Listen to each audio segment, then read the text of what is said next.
I'm also watching shares of Disney. That's my triple play today. A critical earnings report coming tomorrow for Bob Iger after the bell, especially as this company is currently facing a slew of challenges. Streaming losses are expected to continue to narrow in the quarter. That's one positive, with consensus estimates calling for losses to narrow to $850 million after a loss of $1.1 billion in Q1 and a staggering $1.5 billion in Q4. Bob Iger has really stressed profitability, emphasizing the company is still on track to achieve streaming profitability by the year 2024. Then if we take a look at the park side of the business, that's expected to remain resilient. Operating income expected to hit $2.14 billion after soaring to over $3 billion in Q1. So slight deceleration, but analysts really bullish on the park side. That being said, though, guys, as we head into this earnings report, there's a lot of challenges here when it comes to this ongoing legal battle with Florida Governor Ron DeSantis, when it comes to the Hollywood writer strike.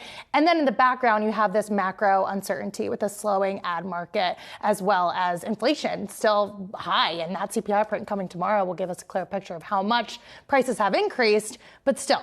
Yeah, exactly. And the impact that could potentially have on the consumer. You're right. There's so many unknowns when it comes to Disney. And I think a lot of this focus is going to be on the earnings call. You and I were on the last earnings call, and it was certainly Bob Iger had a lot of energy. A lot of people were very encouraged by what he had to say. Will be interesting to see whether or not that tone is the same tomorrow. When we talk about Disney versus DeSantis, that has not really impacted shares yet. Whether or not that does down the line, that remains to be seen. And then you're right, higher prices. The sheer cost of going to the parks, any of these parks, is crazy. The fact that people are still going and at the rate they're going, given the environment that we're in, that has really blown me away. Well, you saw people were going to Six Flags, though, too. They had attendance down slightly, but they were making money, and that was a positive stock going back to yesterday. So, and people seem bullish on Disney and the parks headed into this report. The other thing I'm watching tomorrow, too, is that signal out of ESPN in the earnings call, hopefully, and in the release. We'll get a closer look at their numbers than we've really ever gotten before, and I'm interested to see what comes of that.